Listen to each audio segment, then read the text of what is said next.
This is Green Street, the environmental health show, greenstreetnews.org, Patti and Doug Wood, and our worldwide network of experts here every week to keep you up to date on what's happening in the world of environmental health and what you need to know to keep yourself and your family safe and healthy in this increasingly toxic world.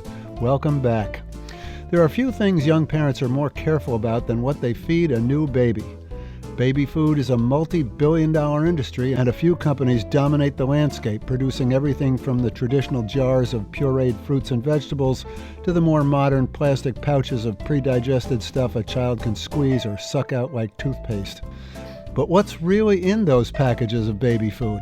Today on Green Street, we'll talk with a scientist who analyzed the ingredients in hundreds of products, and what she and her colleagues found should be a warning to every young parent. So stay tuned for that, but first, some of the headlines of the week. Patti, what do you got for us this week? Okay, so another casualty of the Trump administration. This is from Civil Eats, and the title of this article is "The End of SNAP Ed Leaves Underserved Communities with Even Fewer Resources." What is SNAP Ed? Okay, so healthy cooking classes are just one casualty of the Trump administration's decision to end SNAP Ed, the long-standing educational arm of the Supplemental Nutrition Assistance Program called SNAP. Yeah. Right, so SNAP Ed started as a pilot program in 1977 and was formalized in 1992. So now for more than 3 decades, SNAP Ed has helped millions of food-insecure Americans make healthier food choices. The One Big Beautiful Bill Act eliminated the program in July, giving program administrators 90 days to dismantle a nationwide network of nutrition classes and outreach efforts. Why would they get rid of this? This is something we desperately need in this country.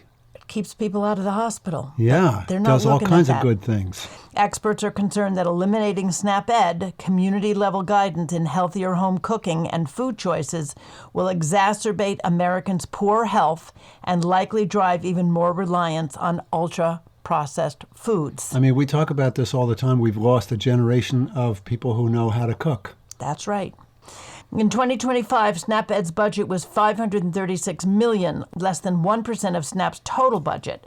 SNAP recipients received $2.23 per meal in SNAP benefits on average, making it a challenge to put nutritious food on the table. Yeah. But SNAP Ed aimed to help recipients stretch their food dollars further, in many cases just by teaching people how to cook. Yeah. Yep. I mean, this is such an important thing, and the big, beautiful bill got rid of it. Yep. We can't have things like this. SNAP Ed's elimination was justified by a 2019 U.S. Government Accountability Office report that cited poor coordination across programs, program duplication, and insufficient information on whether the program met its goals. So some of this may be true. I was going to say, I'm sure some of it is true, but why don't we fix the program every government problem? instead of Let's killing fix it? the programs. Let's see where the waste is, see where the duplication is, and streamline it, because it's a really, really important way to keep this country healthy. If anything, we should be expanding it, not cutting it. Yeah. Okay, well, there's an interesting legal battle shaping up between the federal government and individual states over the recent decision by EPA to gut the bedrock legal basis for the regulation of greenhouse gases. By claiming it no longer has the authority to regulate air emissions under the Clean Air Act, the government has effectively ceded its own argument that federal law preempts state law. Environmental advocates and state legal experts pounced. Quote, "The administration cannot claim its ability to enact greenhouse gas regulations precludes states' authority to pass climate protection laws, while simultaneously claiming it has no statutory authority to regulate emissions of greenhouse gases. Both things can't be true." It's an argument that legal experts anticipate could apply to defenses of dozens of climate lawsuits filed by cities and states against big oil, which are also being challenged in court. I think this is just one more example of the incompetence of this administration and how they seem to not really think things through. You know, they didn't expect that this was going to happen.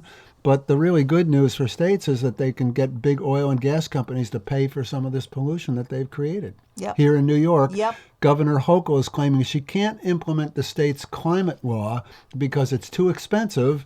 But last year, the oil and gas industry profit was $200 billion.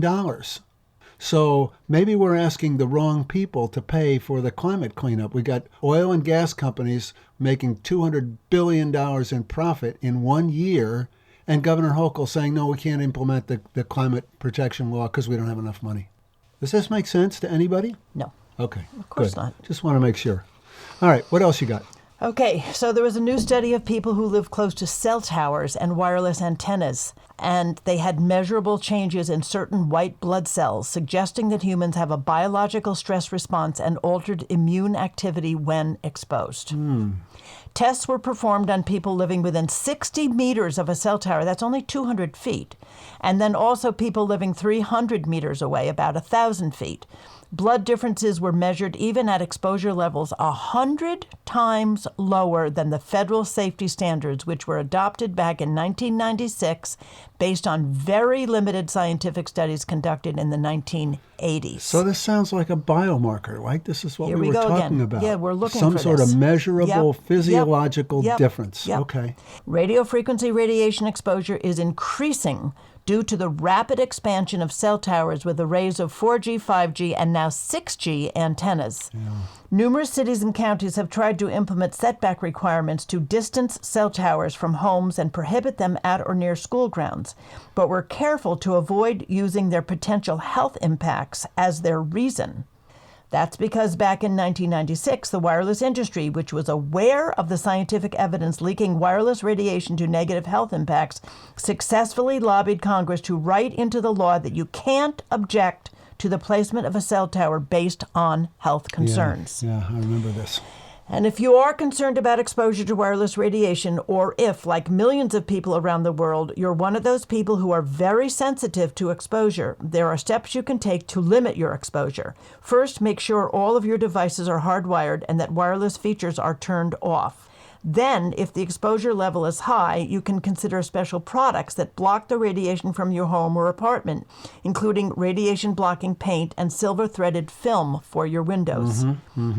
We will put a link to some of the companies that offer these products up on the program page at greenstreetradio.org. We put that window film on our office. Worked like a charm. It worked like a Cut charm. the radiation by like 95%. Yep. All right, cool. Thanks, Patty. You're welcome.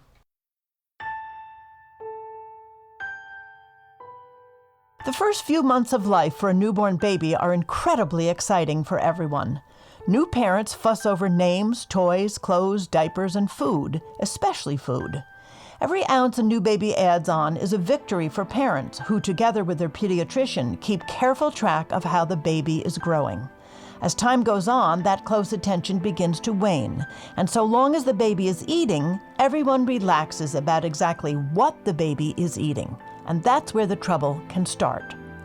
Dr. Elizabeth Dunford, or Lizzie as she calls herself, is a project consultant for the George Institute for Global Health, an adjunct senior lecturer at the University of New South Wales, and an adjunct assistant professor at the University of North Carolina. She and her colleagues recently completed a study of the ingredients in popular brands of baby food, and the results were troubling, to say the least. Doug and I spoke with Dr. Dunford last week, and we started our conversation talking about how young parents often put down their guard when it comes to baby food after a year or two. Here's our conversation with Dr. Lizzie Dunford.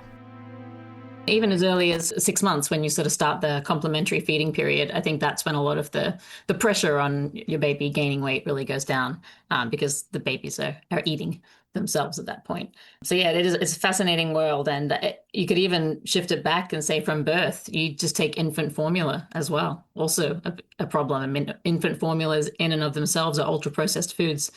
They've been broken down and recreated 100%. And anecdotally, I'll tell you, when I first moved over here, I had children in the US, but I was very aware of what the baby food sector looked like in Australia. And when I came over here and had children, I could not find an infant formula that did not have corn syrup in it. And I was flabbergasted. So I actually had infant formula brought in from Europe and Australia for my children for that reason. I think people expect that food that's made for babies, of all people, is going to be really scrutinized. I mean, I would venture to guess most young parents figure, well, okay, we'll buy baby food. Surely it's got to be the safest food we have in the country. Mm-hmm. Tell us a little about what you found in your research. So the research I did, we looked at the baby food products or the complementary foods that were sold by the 10 biggest supermarkets here in the US, 10 biggest grocery stores. And so 651 products. We just scrutinized the ingredient list and we looked at, okay, what types of ingredients are being used and, what are the most common types of ingredients being used. And what we found is that 71% of products contained additives. And in fact, additives was the most commonly used ingredient type, so to speak. And that, in particular, for me, even though I'm a researcher in this area, that was very surprising. I expected fruit and vegetables to be at top of the list, given all the purees that are out there, but actually additives was the most commonly used ingredient type. And then if we drill down further than that, looking at ultra-processed additive markers, we found 44% of products had at least one ultra-processed marker, and then 71% of products overall were classified as ultra-processed. So really just horrible findings. And we know, placing this in the context of other studies that have been done in other parts of the world. Now, not many have been done. There's been a couple of European studies and a cross-Asia study, but the US findings were way worse than any of those other places. When you say additives, what does that mean? So additives are substances that, the US government says that like they're added to foods for some function, whether that be a cosmetic function. So when we talk about ultra processing, we're really talking about a cosmetic function, something that makes it look better, taste better, the mouth feel a bit better, something like this. But then you've got these other additives, a whole other range of additives, which don't necessarily lend itself to being an ultra processed food, but actually performs a function like preservation, for example, or acidity regulation. So if you have, a fruit-based product that sort of keeps it good, basically. And so you've got this huge range of additives. And so we're not saying all additives here are bad, but it still was surprising that additives were the most commonly used ingredient type. Because if you think of baby foods, I'm sure the average parent thinks, oh, surely it's apple and pear and sweet potato. Well, that's things what it like says, that, top of the right? list. That's what it says on the label. It says apples and pears, and you think, okay, great. And interesting, I don't know if you'll find this interesting or not, but we used the same data set a few years ago and did some published research where we looked at how do these foods compare to the World Health Organization standards for both nutritional content, but also promotional claims. So things on the front of pack. And I'm sure if you've looked at the baby food section, the baby food aisle, there's like claims galore: organic, no added sugar, no added preservatives, colors, flavors, you name it. There's so many different claims on pack, but we found that basically 0 products met the World Health Organization requirements for promotional claims on baby foods. And so not just the ingredients here, this is just claims on the front of pack. So baby foods overall are just not looking good in the US. And it's so easy to make your own baby food. I mean, whatever it is you're eating, like butternut squash, or, you're putting an avocado or something in your salad, you just take a little bit of it and you mash it up. I mean, I never bought baby food, ever. Yeah. What word comes to mind here is that this sector is called the complementary food sector. So it's supposed to be complementary. But I think what's happened from a cultural perspective, societal perspective, the change in the way we are, we're all very busy people. It's become not just complementary foods, but sometimes this is the predominant source of baby food. And that's where the problem lies. I, as a mom of young kids who was busy myself, I definitely turned to these products, but understanding that they were complementary. And I think if we could just sort of educate people more on the fact that these are supposed to be if you just don't get the time or you're on the run, these sorts of things are to be brought in, but they're not to be the only thing your baby is eating. Yeah. When you were talking about the ingredients here, were you looking at labels, or did you actually test the foods in a laboratory? No, this is just looking at labels. So the research that I do focuses on big data. So we hold big databases containing nutritional and ingredient information for most of the packaged food supply, but in this case, the baby food sector. So we certainly don't know if that is what's in there, but testing of these products would be ridiculously expensive. There's no one that can do it. Of course, the government could do it if they wanted to, right? They could test. That's true. Yeah. They could test the products on a sample basis and make sure that the claims were what they were. I don't know. And I think that from the claims perspective, that's true. But they definitely have done safety tests where they look at things like lead and other sort of toxic elements in the foods, and that sometimes has not shown great results either from the U.S. food supply. So a lot of different issues, not just with baby foods, but obviously with the food supply more broadly, because what we forget too is that even though we're talking about these foods, these complementary foods for kids who are between like 6 and 36 months of age, so 0 to 3, I know plenty of young kids who are handed adult foods too, or the snack foods that are from the standard aisle in the grocery store. So it's not just the baby food sector that these kids are being exposed to. And we know at least half of the food supply here in the US is ultra processed. So you piece those two things together, we're getting a lot of not so good things going into our kids. We had a show last week about President's executive order to increase the manufacturing of glyphosate. We had a fellow on talking about the residual glyphosate that shows up across the food supply. And of course, that is only added to what you found, right? I mean, you found Yes. all these other things, plus it's going to be pesticides and who knows what else in the. Well, and that's going to be a problem outside the baby food sector. That's going to be a Of course. problem for the making it at home. So that becomes even broader than the food supply. Here we're just talking about, manufactured products, but that will impact the whole chain, whether Sure. it's taking an apple from the store or whether you've got a pureed apple, you'd be facing the same problem. Yeah. And we don't want to forget that many baby foods today are packaged in these little plastic pouches or in plastic, containers in the refrigerated section and so on. And we know that food that's packaged in plastic has got nanoplastics in it, or micro and Absolutely. nanoplastics that are coming off the actual packaging. Especially pouches, because they're also not recyclable as far as Right. I'm That's aware. right.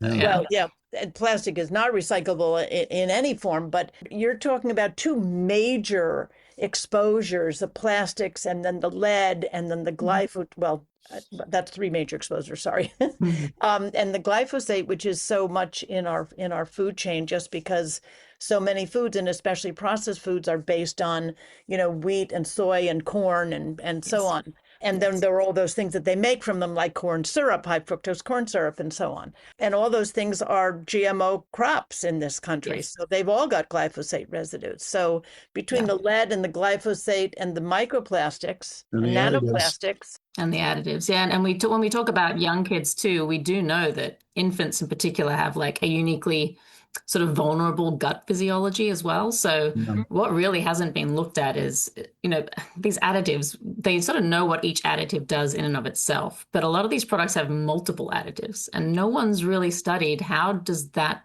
look, and not just in a grown an adult, but in a kid who has this really vulnerable gut physiology. I mean, it's guaranteed that it's doing something to the gut microbiome at this point when you have such an additive load, especially kids who maybe have diets dominated with products containing these additives. And I think that's something that we all forget. We're not doing clinical trials on young children looking at additive loads, but I don't think even sort of rodent studies have done research on additive loads, how we're putting all of these things together. All of these things in and of themselves are technically safe. But what about this stacking, this loading of the additives, particularly for the young with their guts not fully developed yet? So let's just talk about these additives. So why are they putting these additives in these food products? And what is the function of these additives? So there are many different I was looking 10,000 different additives approved for use in the United States, right? And not all additives are created equal. Of course, you've got synthetic. Take something like colors, which is a very easy one given RFK Jr.'s focus on synthetic dyes. Synthetic colors versus natural colors. No doubt, natural's got to be better than synthetic. I mean, I'd much rather have a beet providing a red color to my food than petroleum, for example.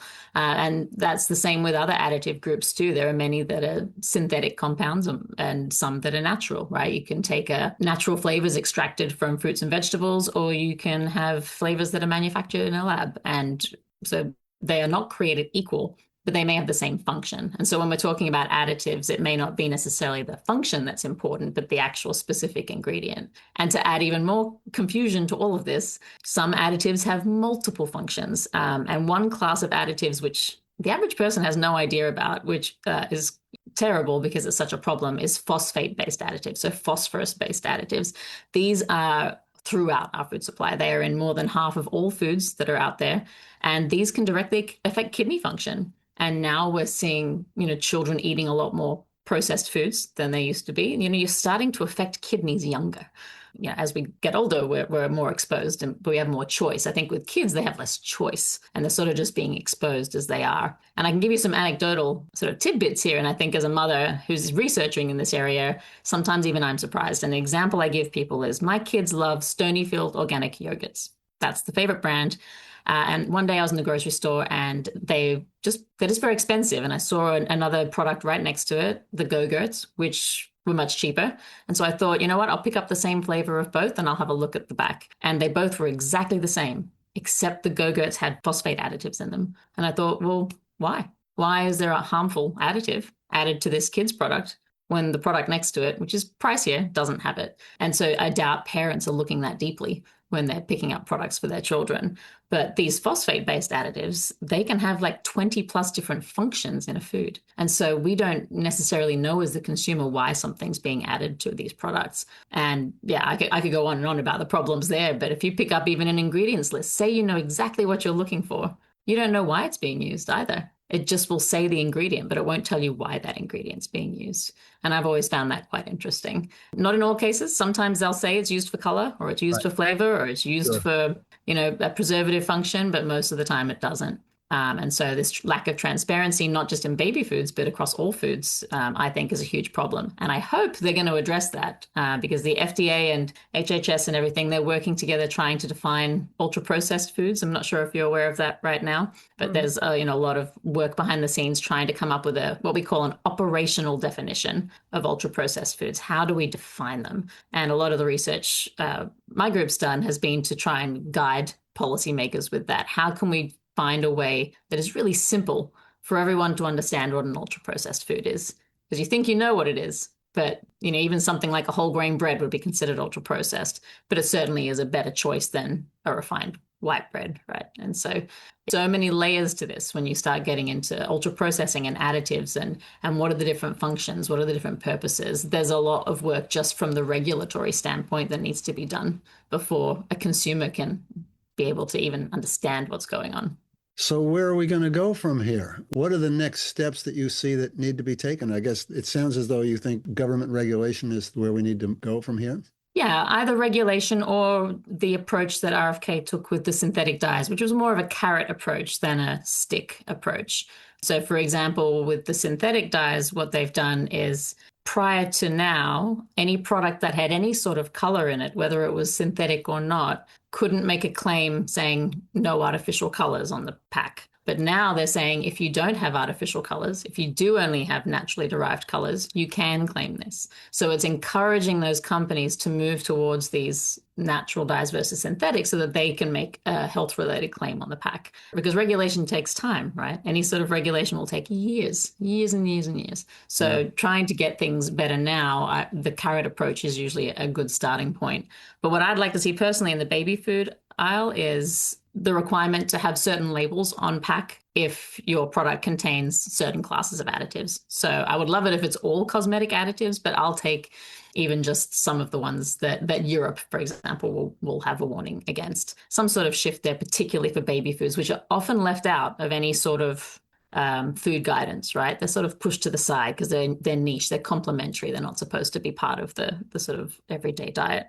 But I would also love to see limitations on the number of claims that a product can make. I think we found up to 21 claims on a single baby food item in our paper. I mean, that's just ridiculous. There's that product is probably one of the worst. If it has to have 21 claims, it's probably not great. And so, yeah, I'd love to see some sort of regulation come in there. But more broadly, I think they need to do what they're already doing, which is try and get towards a definition of what we consider ultra-processed and really inform consumers about what that is. Could you just give us some very, very general categories of where ultra-processed foods are found more, understand baby food, of course. I mean, that's the one, but where else? Well, I'll say that every category of food will have ultra-processed products within it. Now, you'll have some that are definitely ultra processed, all of them. So I would say any beverage that has anything other than water added to it is an ultra processed food. Anything other than plain carbonated beverage is an ultra processed beverage.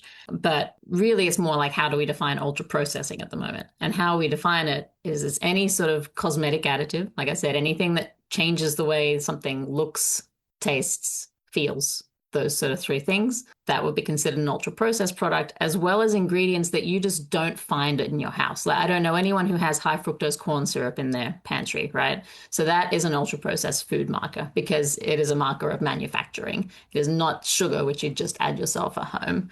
So anything that you see like that on a label would mean a product is ultra-processed. If you see an ingredient that you would never use at home. That's a good guideline. That is good. Yeah. Yeah, if you see sodium phosphate on the back, for example, no one has that sitting around their pantry, so it's probably exactly. Yeah, I'm concerned about this phosphate thing. Because we have this direct link to kidney harm from phosphorus and phosphates being added to foods. And you say that it's almost universal, that it's used, very, very commonly in. It's linked to all-cause mortality, not just people with chronic kidney disease. That we know that it's sort of the load or the exposure is increased over time. And yeah, hugely problematic, that particular category of additives, especially because they're just so widespread and people just don't know.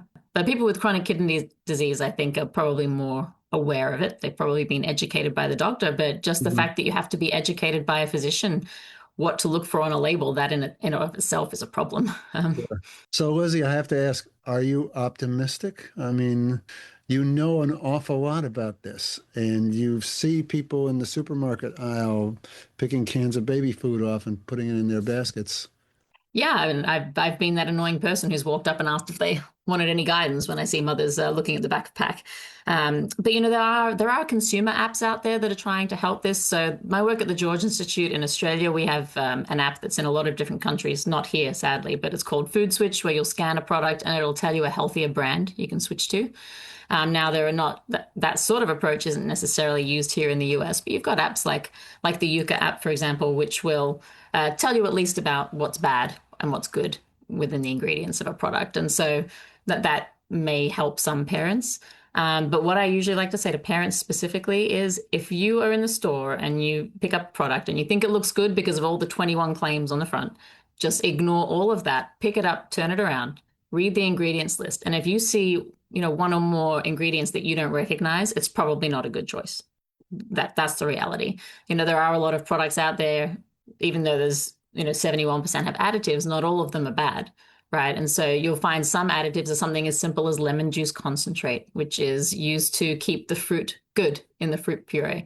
So you might pick up a product and it says apple and pear and lemon juice concentrate. Well, all those ingredients, so that's not the worst choice. But then you might have one next to it that has, sodium phosphate, ferrous sulfate, all these ingredients you start to not know. And so maybe you need to pause and just have a think about whether there's one that has better ingredients that you can choose. All I say to parents is do your best, because I feel like we sort of condemn parents sometimes for making these poor choices for their children, but some people are doing the best they can. We never know what a particular person's dealing with. They may have a lower education in this area. They may have a language barrier. Price might be their number one priority. They've been working 2 jobs. Who knows? They may have a really fussy kid. They got 10 kids. I don't know. Everyone's got a different story. So I don't like to condemn parents. I just like to tell them, just do your best. And you can take that extra step by just looking at the ingredients list and making a slightly more informed choice. Dr. Elizabeth Dunford, project consultant for the George Institute for Global Health in Australia and an adjunct assistant professor at the University of North Carolina, talking about baby food and what parents should know before they put that spoonful of food in their baby's mouth. You can learn more about Dr. Dunford and her study at our program website, greenstreetnews.org. That's going to do it for our show today. Special thanks to Lizzie Dunford and to all of you who listen to and support this show. Patti and I will be back next week with another edition of Green Street. Thanks for listening.